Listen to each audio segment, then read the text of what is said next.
네, 안녕하세요. 정경진 기자입니다. 오늘 이제 신장기업 2편 촬영하는데요. 지난번에 이어서 바이오노트 한 번 더 다룹니다. 당연히 바이오노트를 한 번 더 다룬 이유는 이제 수요 예측 결과가 나왔고요. 그리고 이제 13, 14일 여러분들이 일반 청약을 앞두고 있기 때문에 청약에 대해서 이제 얘기하기 위해서 오늘 한 번 더 심층 분석을 하고요. 저번처럼 결론부터 얘기하면요. 바이오노트 청약은 위험하다. 즉, 좀 보수적으로 청약을 검토하시라, 이런 이제 저의 개인적인 의견을 전달드리고요. 지난번처럼 이 방송은 여러분들에게 투자를 권유하는 게 아니라 투자 판단에 조언을 드리기 위해서 이렇게 제작되었다는 걸 다시 한번 언급하면서 오늘 시작해 보겠습니다. 오늘 이제 바이오노트 청약이 위험한 이유는 한 세 가지로 제가 꼽았는데요. 그 전에 수요 예측 결과부터 일단 보시겠습니다. 네, 수요 예측 결과를 보면요. 일단은 공모가가 확정 공모가가 9,000원으로 결정이 됐어요. 이 9,000원은 그러면 어느 정도 가격이냐 했을 때 이 회사가 희망밴드를 18,000원에서 22,000원으로 제시가 됐잖아요. 그러니까 굉장히 반토막난 이제 공모가로 확정을 했다. 이렇게 알 수가 있는데요. 이 공모가가 이렇게 크게 줄인 이유는 당연히 기관 투자자들이 냉랭한 반응을 보였기 때문입니다. 그래서 좀 자세히 보면요. 일단 수요 예측 결과를 보면은 경쟁률이 3대 1이에요. 제가 기억하기로는 올해 수요 예측 나섰던 기업 중에 가장 최악의 수요 예측 경쟁률을 보였다라고 이야기를 할 수 있을 것 같은데요. 이제 조단위 시가총액이 이르는, 혹은 이제 어떻게 보면 투자자들이 봤을 때 2차 전지라든지 반도체라든지 좀 유망하다라고 생각했던 섹터의 기업들의 수요 예측 경쟁률이 1000대 1을 넘어서는 걸 감안하면 3대 1의 경쟁률이라는 것은 굉장히 사실은 너무 좀 약소하고 좀 민망한 수요 예측 경쟁률이다까지도 얘기할 수도 있을 것 같습니다. 수요 예측 근데 또 경쟁률 결과뿐 아니라요. 이 면면을 봐도 굉장히 안 좋은데요. 이 회사가 제시했던 공모가 희망밴드는 18,000원에서 22,000원이었잖아요. 근데 그거를 보면요. 이 18,000원, 그러니까 희망 공모밴드 최하단이 18,000원 미만으로 제시한 기관 투자자 비중이 97%예요. 그러니까 사실상 100명이 왔는데 97명은 너희 그 희망밴드 너무 높아. 그것보다 더 낮은 가격에서 나는 투자를 그나마 할 거야. 라고 의사를 분명히 표시했다. 이렇게 이제 수요 예측 신청 가격 분포표를 통해서도 확인할 수가 있습니다. 그래서 수요 예측 총평 이제 결과를 좀 요약을 해보면요. 앞서 말씀드린 대로 희망밴드는 애초에 18,000원에서 22,000원 제시해서 시가총액 2조 원 이상을 노려봤었는데 결과적으로 최상단을 기준으로 공모가는 9,000원, 즉 마이너스 59%나 할인해가지고 9,000원으로 불가피하게 안타깝게도 결정을 했고요. 그래서 2조 원의 시가총액을 노려봤던 이 기업의 시가총액은 이제 9,169억 원, 한 9,200억 수준으로 줄었습니다. 그래서 조단위 대여가 아니라 이제는 대여다. 대여 정도의 크기로 상장을 한다. 이 정도는 말씀드릴 수 있을 것 같은데요. 여기에 대해서 제 이제 사견을 붙여서 이제 총평을 얘기를 하면은 먼저 일단 경쟁률을 짚고 넘어가지 않을 수 없습니다. 사실 이 3대 1의 경쟁률을요. 제가 기자 생활을 IPO 전문 기자로 활동을 하면서 봤을 때 좀 사실 유례를 찾아보기 힘들 낮은 경쟁률인데 이 3대 1 정도 경쟁률은요. 사실상 이 상장 주관사단이 본인들이 가까운 기관 투자자들한테 이번 한 번만 좀 도와줘, 혹은 야 여기 좀 괜찮으니까 좀 한번 좀 재검토를 해줘 라고 해서 끌어모을 수 있는 정도의 경쟁률이에요. 그래서 사실상 이 회사의 기업 가치에 기관 투자자들이 투자했다라기보다는 이 주관사가 본인들과 어떻게 보면 돈독한 관계를 맺고 있는 기관 투자자들에게 좀 더 적극적으로 이 기업 가치, 이 기업에 대해서 투자 판단을 제고해 줄 것을 이제 어떻게 보면 부탁을 하면서 이루어진 경쟁률이다라고 볼 수 있다. 이렇게 말씀드릴 수 있을 것 같고요. 그리고 이제 기업 가치가 시총 2조 원에서 9천억 원으로 줄어든 걸 보면서 사실상 이 기업 가치에 대해서는 시장의 어떤 컨센서스도 형성되지 않고요. 기업 입장에서도 본인들의 기업 가치를 2조로 받았다가 9천억을 수용한다라는 걸 보면은 본인들도 본인들의 기업 가치에 대해서 정확하게 알지 못하고 있다. 이렇게 좀 얘기해 볼 수도 있겠고요. 그리고 중요한 거는 이 회사는 앞서 우리가 1편에서 얘기한 것처럼 이제 진단키트 회사인데요. 원래는 동물 진단 쪽 기업이었다가 코로나19 팬데믹을 기점으로 인체 진단 쪽 그 매출이 크게 일어나면서 사실상 이제 인체 진단 쪽 매출이 90%가 되는 기업이 됐거든요. 근데 이 기업 가치로 봤을 때 이 인체 진단 쪽이랑 동물 진단 쪽에 각각의 기업 가치를 합쳐가지고 기업 가치를 만들어냈었어요. 근데 지금 이 9천억의 가격이 인체 진단 쪽으로 봐야 되느냐, 혹은 동물 진단 쪽으로도 봐야 되느냐? 또 되게 모호하고요. 결과적으로는 인체 진단만으로도 9천억으로 보기도 좀 어려운 부분이 있고 동물 진단으로도 9천억으로 보기도 애매한. 그래서 요약하자면 좀 되게 어떠한 기업 가치를 책정하는 게 맞는지 전반적으로 애매한 어떤 기업의 IPO였다. 이렇게가 저의 수요 예측에 대한 총평입니다.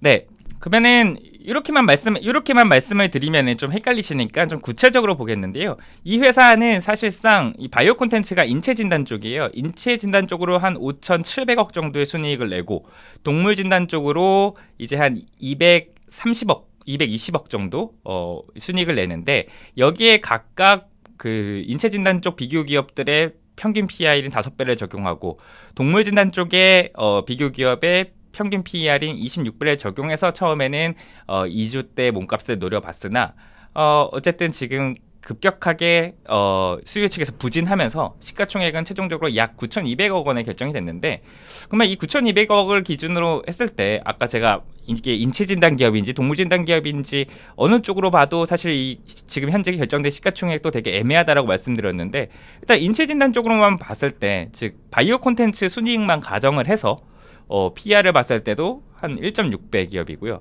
동물 진단 쪽으로 PER만 봐도 40배 기업인데 인체 진단 쪽으로만 보면은 어떻게 보면은 조금 저렴해 보이기도 하고요. 이 가격이 동물 진단 쪽으로 보면은 조금이 아니죠. 한 2배나 되게 비싸 보이는 이런 어떤 결과가 나왔거든요.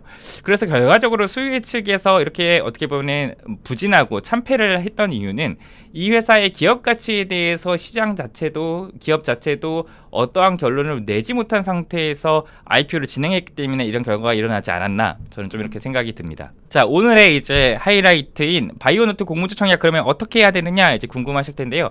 저의 결론은 앞서 말씀드린 대로 공모주 청약 위험합니다라는 저의 개인적인 생각이 듭니다. 그래서 제가 위험하다라고 판단을 한 근거, 그래서 청약 전에 여러분들이 꼭 저와 함께 고민해 봤으면 좋을 것 같은 3가지 어떤 자료들을 좀 준비를 했는데요. 일단은 첫 번째 보여드리겠습니다. 일단은 IPO 기업 같은 경우는 미래 성장성을 어떻게 보면 강조를 하면서 상장을 하죠. 우리가 앞으로 되게 잘 나갈 기업이야. 우리 되게 돈도 많이 벌 거고 실적도 굉장히 좋을 거야. 그렇기 때문에 지금 주가가 우리가 얘기한 공모가가 되게 저렴한 가격이다 라는 거를 투자자들한테 설득을 해서 올라가잖아요. 그러면 그 말은 뭐냐면은 어닝 서프라이즈에 대한 기대감을 안고서 상장을 하는 건데 이 회사는 사실상 어닝 서프라이즈에 대한 기대감이 없습니다. 그 이유를 일단 얘기를 드리면요. 앞서 얘기한 대로 이제 제 17기 이 재무제표를 보면 이게 2019년입니다. 2019년이면은 코로나 팬데믹 전이죠. 그때 400억 되던 회사가 팬데믹 기간에 코로나19 진단키트에 대한 수요가 굉장히 오르면서 2021년 기준으로 6천억 이상의 매출을 내는 기업으로 성장을 했는데요. 지금 코로나 엔데믹 국면에 접어들면서 매출이 그리고 영업이익이 순이익이 빠르게 감소하는 추세입니다.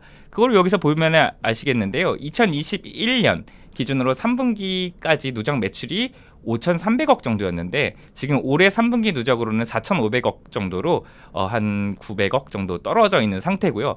영업이익 같은 경우도 4,200억에서 3,000억 수준으로 지금 떨어졌고요. 단기순이익 같은 경우도 6,500억에서 4,400억 정도로 떨어지고 있거든요. 그러니까 확실히 코로나19 이 팬데믹 기간에 진단키트, 인체 진단키트를 많이 판매하면서 드라마틱하게 성장했던 매출 이 실적이 꺾이고 있다라는 게 보이거든요. 이 꺾이는 추세는 당연히 내후년에도 이제 어떻게 보면 이어질 테고요.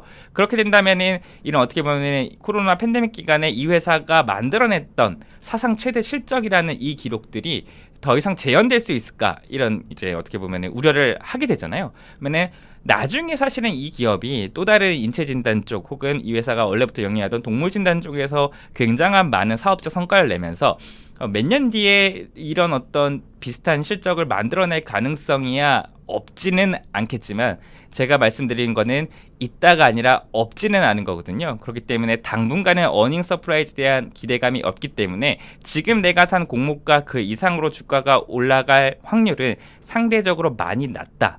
이렇게 이야기를 할 수밖에 없을 것 같고요. 그거를 좀 더 자세히 보면요, 이 회사는 사실상 지금 현재 보면은 바이오 콘텐츠 즉 이제 인체 진단 쪽으로 대부분의 매출을 버는 회사거든요. 지금 5,600억, 500억 이런 것처럼.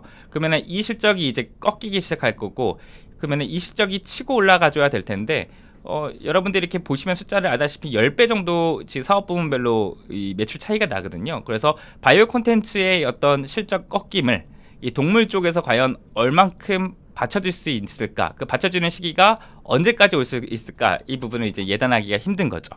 자, 그리고 두 번째로 살펴볼 거는요, 이제 공모가를 사실은 최상단 기준 22,000원에서 9,000원으로 줄이면서 어떻게 보면 가격이 저렴하게 느껴질 수가 있는데, 그러면 공모가를 하향 조정했다고 한다면은 수익 실현이 그만큼 수익 실현을 할 가능성이 그만큼 커지냐 했을 때, 사실상 올해 IPO 기업들의 결과를 보면은 사실 공모가를 하향 조정했다고 해서 무조건 수익 실현으로 이어지냐 했을 때 그게 아니라는 걸 볼 수가 있어요. 자, 제가 지금 여기 가져온 표는요, 올해 2022년도에 IPO 흥행에서 실패한 종목들을 가져왔고, 그 실패한 종목들이 기업들이 시초가가 상장일의 시초가가 공모가 대비 어땠는지, 그리고 현재는 그 공모가 대비 수익률이 어느 정도인지를 이제 요약해서 제가 만들어 온 표인데요. 일단은 이 IPO 흥행 실패부터 무엇이냐고 말씀을 드리면요, 이 각 회사들이 제시했던 희망 밴드보다 공모가를 낮춰서 상장한, 즉 수요 예측 경쟁률이 낮춰서 상장한 기업들을 이렇게 22개를 꼽아왔는데요. 그들이 보면은 일부 기업들 같은 경우는 가격을 낮춤으로 인해서 상장 직후에 시초가가 공모가보다 크게 솟아올랐던 기업들도 있는 반면에, 이렇게 제가 노란색으로 하이라이트 쳐져 있는 부분들을 보면은 실제적으로 공모가를 하향 조정했음에도 불구하고 시초가가 공모가보다 오히려 더 떨어지는 이런 사례들도 심심치 않게 찾아볼 수 있거든요. 그렇기 때문에 공모가를 하향 조정했다고 해서 그렇다면 내가 지금 이 공모주 청약에 나섰을 때 수익을 좀 낼 수 있겠구나, 이렇게 예단하기에는 분명히 어렵다, 이런 말씀을 드리고 싶고요. 그리고 이제 바이오노트 같은 경우는 이제 시가총액이 9,200억 정도로 축소되긴 했지만 어쨌든 대형 공모주잖아요. 그러면 대형 공모주의 사례 같은 경우는 보면은 여지없이 시초가가 공모가를 크게 상회하지 못했습니다. 오히려 떨어졌고요. 그리고 이제 현재가를 기준으로 봐도 지금 여전히 공모가조차 회복하지 못하고 있는 모습들이 보여지거든요. 이 이유는 이 작은 기업들 같은 경우는 어떤 특정한 호재들 있잖아요. 예를 들어서 어디와 공급 계약을 맺었다, 어떤 사업을 앞으로 추진할 거다, 이런 계획에 따라서도 한 시가총액이 1,000억 미만의 기업 혹은 1,000억 살짝 언저리에 있는 기업들 같은 경우는 갑자기 매수세가 몰리면서 이제 어떻게 보면 주가가 쭉 올라갈 수 있지만은, 이 덩치가 거의 조 단위에 이르는 기업들 같은 경우는 호재에 움직이기에는 상장 유통 주식 수도 많고요, 여러 투자자들이 있기 때문에 어떤 세력에, 소위 말하는 세력에 의해서 주가가 어떻게 보면 잠깐이라도 호재에 의해서 이렇게 뛰어 올라가는 경우가 적거든요. 그렇게 봤을 때 바이오노트도 사실은 여기 이 표를 보면은 이제 공모가를 낮췄을 때 시초가가 올랐던 종목들도 있었지만은 오히려 좀 덩치가 비슷한 WCP와 소카를 보면은 그렇지 못했다, 이 부분을 좀 더 주목해서 봐야 되지 않을까, 저는 좀 생각이 듭니다. 자, 그리고 이제 바이오노트 청약이 위험한 세 번째 이유를 얘기할 텐데요. 사실상 바이오노트가 예를 들면은 한국의 아마존이다, 한국의 테슬라다, 이런 것처럼 뭔가 독보적인 기업, 즉 증시에 상장되어 있는 기업들 중에서 바이오노트 외에 투자 대안이 없으면 모르겠는데, 사실상 바이오노트는 상장을 한다 하더라도 투자 대안들이 많아요.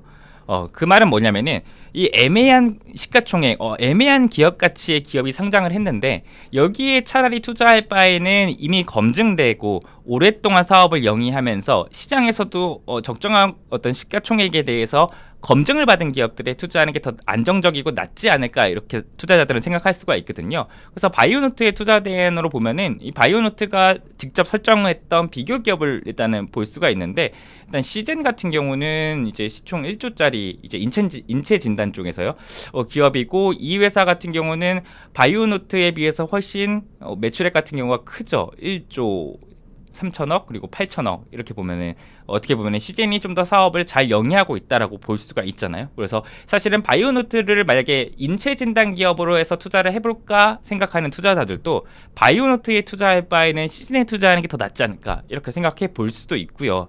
그리고 두 번째로 이제 이 바이오노트의 관계사라고 할 수 있는 SD 바이오센서라는 기업도 있는데, 이 회사는 시총 3조짜리 회사인데요. 이 회사 같은 경우도 사실상 보면은 매출이 2조 9천억 이런 식으로 해서요, 바이오노트보다 훨씬 더 우량 우량하게 사업을 영위하고 있는 기업입니다. 그렇게 됐을 때 다시 말씀드리면은 바이오노트에 좀 애매하더라도 기업 가치에 대해서 잘 모르겠지만서도 진단키트 쪽에서 이 회사가 독보적이라고 한다면 이 회사에 그래도 투자하는 게 맞지 않을까 생각할 수도 있겠지만은 사실상 국내 증시에 상장되어 있는 인체 진단 쪽 기업들이 굉장히 훨씬 더 우량한 기업들이 많거든요. 그렇기 때문에 바이오노트 외에 차라리 다른 데 투자해보는 게 낫지 않을까 충분히 생각할 수 있고, 그렇게 된다면은 바이오노트가 상장 이후에도 주가가 어떻게 보면 상승할 가능성은 상대적으로 좀 낮다, 이렇게 좀 볼 수가 있겠죠. 그래서 다시 이제 좀 요약을 해서 바이오노트 공모주 청약이 위험하다라고 저는 결론을 내렸는데, 그 이유는 앞서 말씀드린 첫 번째로는 이 회사가 어닝 서프라이즈가 당분간 기대하기 어렵기 때문에 지금 공모가보다 주가가 더 크게 치솟을 가능성이 상대적으로 낮다, 이렇게 말씀을 드릴 수 있을 것 같고요. 두 번째로는 꼭 공모가를 하향 조정한 기업들이 늘 항상 어떻게 보면 공모가보다 주가가 높게 형성되었던 건 아니었기 때문에 이 회사도 오히려 상장 후에 공모가보다 주가가 더 내려갈 가능성도 열려 있다. 이렇기 때문에 좀 투자가 위험하다, 이야기를 할 수 있겠고요. 마지막으로 바이오노트가 그러면 독보적인 기업이냐 했을 때 이미 국내 증시에 상장되어 있는 진단키트 업체들 중에서 우량한 기업들이 많기 때문에 바이오노트에 대해서 조금 애매하다고 판단하는 투자자들은 바이오노트 외에 오히려 시젠이나 SD바이오 센서처럼 다른 기업들의 투자 가능성이 열려 있거든요. 그렇기 때문에 바이오노트가 지금 현재 상장하는 공모가보다 주가가 크게 오를 가능성 혹은 오히려 떨어질 가능성이 더 많다, 이렇게 이야기를 할 수 있을 것 같습니다. 그러면 너무 이제 좀 부정적인 얘기를 했던 것 같아서, 물론 바이오노트에 대해서 기대해 볼 수 있는 것들은 있습니다. 첫 번째로는 이제 로이터 통신 이 기사를 가져왔는데요. 중국에서 이번에 제로 코로나 정책을 일부 완화하면서 이제 도시의 봉쇄 정책을 풀겠다, 이런 얘기가 있잖아요. 이 경우에는 감염자 수가 다시 코로나 감염자 수가 늘어날 테고, 코로나 진단 키트에 대한 어떻게 보면은 제품 수요가 늘어날 수가 있거든요. 이런 점을 주목해서 로이터 통신 같은 경우는 향후에 이런 진단 키트 업체들이 테스트 컴퍼니들이 어떻게 보면 수혜를 볼 수 있다라는 식의 이제 기사가 나왔어요. 그래서 이런 것들이 사실 호재로도 작용할 수 있는 여지는 분명히 있습니다. 그리고 두 번째로는 이 회사는 이제 코로나 팬데믹 기간에 자신들도 인체 진단 쪽으로 이제 가파르게 매출이 오르면서 크게 기업 가치가 올랐다는 걸 알기 때문에 향후 상장 이후에는 이제 본업인 동물 진단 쪽 사업을 강화하면서 이 동물 진단 쪽과 인체 진단 쪽에서 고른 매출을 내는 좋은 기업으로, 큰 기업으로 성장하겠다, 이렇게 얘기를 했는데, 실제로 뭐 동물 진단 쪽은 뭐 반려인구가 굉장히 늘어나고 있고요. 그리고 이 회사 같은 경우는 이제 미국 쪽에서 사업을 동물 진단 쪽으로 본격화하려고 하기 때문에 이런 두 가지 요소가 결합이 된다면은 어느 정도 향후 매출이 성장할 수 있지 않을까, 이렇게 기대해 볼 수는 있겠지만은, 앞서 말씀드린 대로 이미 팬데믹 기간에 너무 매출이 치솟아 있기 때문에 이런 어떤 뭐 기대감들이 우리가 생각했던 과거의 실적을 채울 때까지 가는 기간이 사실상 뭐 짧지는 않을 것 같다, 이렇게 좀 얘기를 해볼 수 있을 것 같아요. 그래서 일단은 호재는 있지만서도 사실상 다시 한번 제가 강조하고 싶은 거는, 제 개인적으로는 이 회사에 대한 투자가 좀 위험하다, 이렇게 생각을 하는데요. 그러면은 일시적으로라도 시장 트렌드가 진단키트 업체들에 대한 재조명이 이루어지고 있느냐, 그래서 다른 뭐 투자 대안 시젠이라든지 SD 바이오 센서라든지 이런 투자 대안들이 있지만 바이오노트도 섹터 전반에 대한 투심이 상승하면서 같이 상승할 수는 있지 않는 거 아니냐, 이렇게 반문하실 수가 있잖아요. 그게 사실상 지금 좀 어려운 국면이다라는 거를 좀 비교 기업들의 주가를 통해서 보여드리면요. 일단 시젠 같은 경우도 고점을 기준으로 하락세를 면치 못하고 있고요. SD 바이오 센서 같은 경우도 하락세를 면치 못하고 있습니다. 그리고 이제 동물 진단 쪽으로만 봐도 이글벳도 좀 하향 추세고요. 그리고 중앙 백신도 이제 하락 추세거든요. 이런 점을 감안하면은 뭐 인체 진단 쪽으로 보나 동물 진단 쪽으로 보나 이 회사가 영위하는 모든 산업 영역에서 경쟁 상대라고 할 수 있는 이런 비교 기업들의 주가가 내리막길이기 때문에 어떻게 보면 섹터 전반의 투심이 좀 견조하면서 바이오노트도 좀 수혜를 보는 거 아니냐라는 일만의 가능성도 조금 어떻게 보면 좀 꺼져버리는 이렇게 상황이 펼쳐지고 있다, 좀 요약을 해볼 수 있겠죠. 그래서 이제 최종적으로 오늘 이제 간단하게 살펴보면서 제가 내린 결론을 얘기를 드리면요. 바이오노트라는 기업이 가지고 있는 잠재력 혹은 기술력과는 무관하게 공모주로서의 매력은 조금 떨어져 있는 상태고요. 무엇보다 이 회사의 공모가에 대해서 기업 측도 시장도 아직은 물음표를 두고 있거든요. 팬데믹 기간에 가파르게 상승했던 그 실적으로 이 회사를 지금 평가하는 게 맞는지에 대해서도 의문이고요.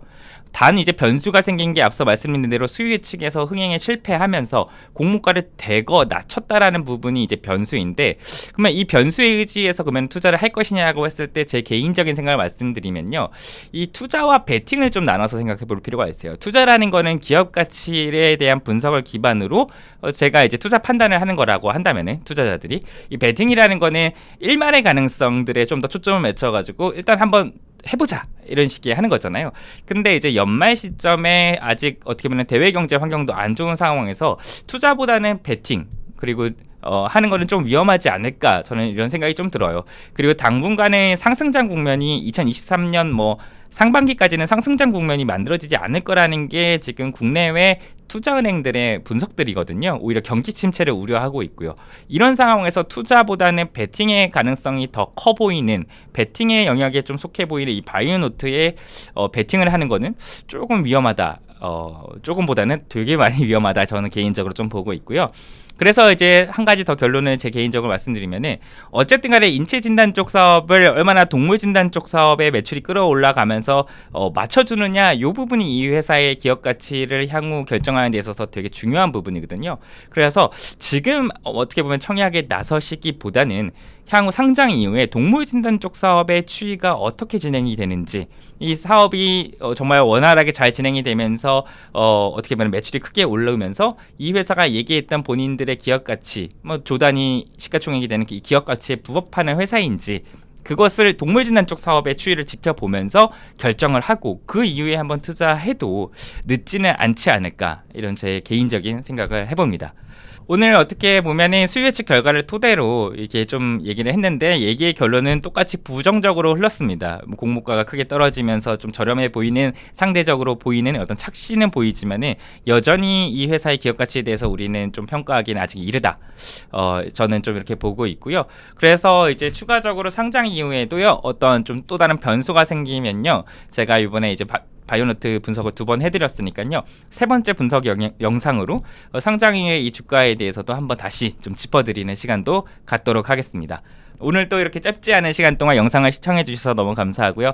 저는 다음에 또 인사드리도록 하겠습니다. 감사합니다.